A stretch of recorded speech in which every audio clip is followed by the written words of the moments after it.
गुरु गीता का ये सूत्र कहता है, लब्धम वाथ न लब्धम व स्वल्पम व बहुलम तथा निष्कामेनेव भोक्तव्यम सदा संतुष्ट चेतसा सर्वज्ञ पदमित्याहु हृदेहि सर्वमयो बुधाः सदानंदः सदा शांतो रमते यत्र कुत्रचित्।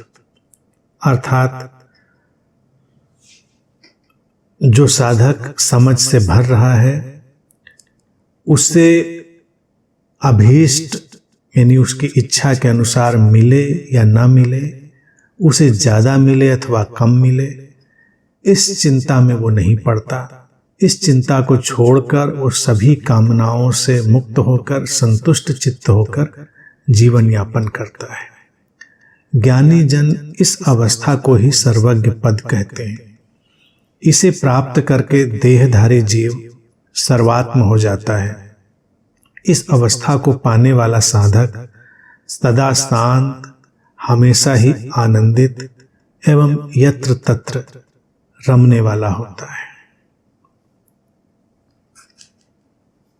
छोटी छोटी बातें हैं लेकिन जीवन के लिए यही बहुत महत्वपूर्ण सूत्र हैं। अभीष्ट मिले या न मिले, कम मिले अधिक मिले, दोनों बातों से वो बेपरवाह होता है।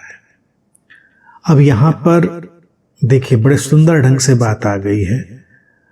भारतीय दर्शन में जो बातें कही जाती हैं उनके कई तलों पर अर्थ होते हैं। व्यक्ति चाहता है कि कुछ ऐसा मिले, अगर उसने कुछ किया है, मिला तो ठीक, ना मिला तो ठीक। अब कम मिले या अधिक मिले, दोनों से अविचलित है। अर्थात अधिक मिल जाए तो भी वो विचलित नहीं है, कम मिले तो भी विचलित नहीं है। कामनाओं से, अपनी इच्छाओं से तटस्थ रहता, रहित नहीं होता, यानी कि उनसे वो मुक्त हो गया। कामनाएं तो आती जाती रहती, मिलने की चिंता को छोड़ देता है और संतुष्ट चित्त होकर जीवन यापन करता है। संतुष्ट ही होगा व्यक्ति। कई बार जब लोग त्याग और तपस्या में जाते हैं, वो जीवन शैली लेते हैं, तब वो कम पर फोकस रहते हैं, यानी कि अधिक मिल जाए तो विचलित हो जाएंगे। अगर अस्तित्व किसी के जीवन में कुछ अधिक लाना चाह रहा है तो वो अधिक का स्वागत करता है। अस्तित्व कम लाना चाह रहा है, वो कम का स्वागत करता है। वो उलझता नहीं, वो जानता है कि ये सब एक लीला है, एक प्रवाह है। वो उसमें तटस्थ बना रहता है। जब ऐसा व्यक्ति तटस्थ होगा तो संतुष्ट होगा ही, और संतुष्ट होकर ही यानी कि स्थिरता के साथ वो जीवन में आगे जाएगा।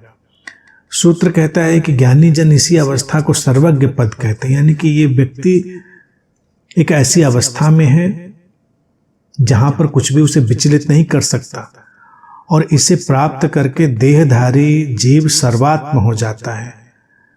यानी कि जब उसने समझा इस बात को, कम हो, ज्यादा हो, थोड़ा हो, बहुत हो, उसकी इच्छा के अनुसार मिले ना मिले, तो उसने उसी स्रोत को देख लिया है जहां से सब उठ रहा है।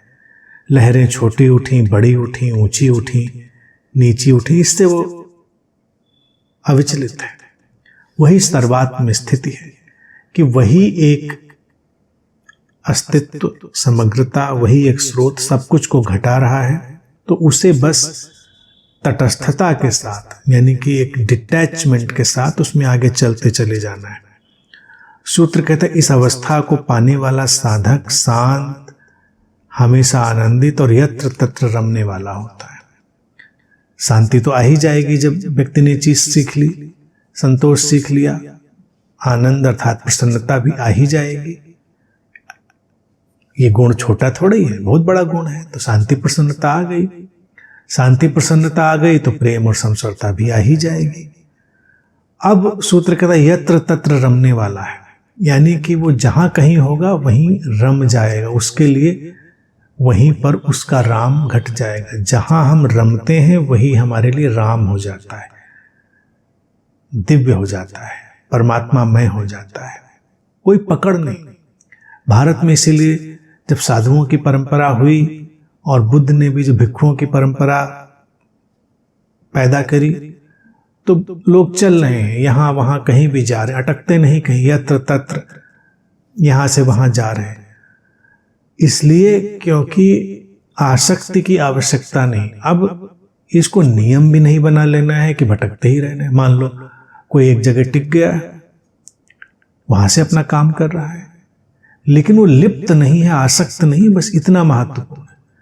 अगर कोई अपने यत्र तत्र भटकते रहने से भी आसक्त हो जाए तो भी वो आसक्त हो गया। अर्थात अगर उसे रुकना पड़े और उसको लगे मुझे रुकना पड़ रहा है, मुझे तो जाना था, मुझे तो 3 दिन ही रुकना था, मुझे तो 10 दिन रुकना पड़ गया, तो ये भी एक आसक्ति है। अस्तित्व ने रोका 10 दिन तो रुक गए, उसने 3 दिन में चला दिया तो चल गए। सूत्र यही तो कह रहा है कि थोड़ा मिला तो भी संतुष्ट है, ज्यादा मिला तो भी संतुष्ट है। ज्यादा मिलने पे भी हमने कहा नहीं नहीं नहीं, हमको चाहिए नहीं था, ज्यादा क्यों दे रहे हो। अगर वो अधिक दे रहा है अस्तित्व, तो उसके अंदर उसका अपना कोई निहितार्थ होगा, अधिक से अस्तित्व कोई और काम लेना चाहता होगा। जो साधक है, प्रज्ञावान, अंतर्दृष्टि संपन्न, वो इन बातों से बेपरवाह है, इसीलिए वो शांत और प्रसन्न है। ये अवस्था बहुत ही सुंदर अवस्था है। ये अस्तित्व के प्रति पूरे समर्पण और पूरे स्वीकार की अवस्था है। ज्ञान ही व्यक्ति को समर्पण और स्वीकार में ले जाता है। समर्पण कोई निराशा नहीं है, समर्पण ज्ञान की स्पष्टता है कि जो जैसा है वैसा है, जो होना है अस्तित्व की विराटता में वो वैसे ही होना है। हमको उसमें उलझना नहीं, अपनी आसक्तियों, अपनी पकड़ के कारण हमको अपने अंतर्मन को व्यथित नहीं होने देना है, क्योंकि वो काल्पनिक सारी चीजें होंगी। वास्तविकता यही है कि सब घट रहा है, परिस्थितियां बन रही हैं, और अस्तित्व उन परिस्थितियों, घटनाओं के माध्यम से अपनी ही उस विराट रहस्यमय लीला को संचालित कर रहा है। बस उस लीला में शामिल रहना है, शांत और प्रसन्न बने रहना।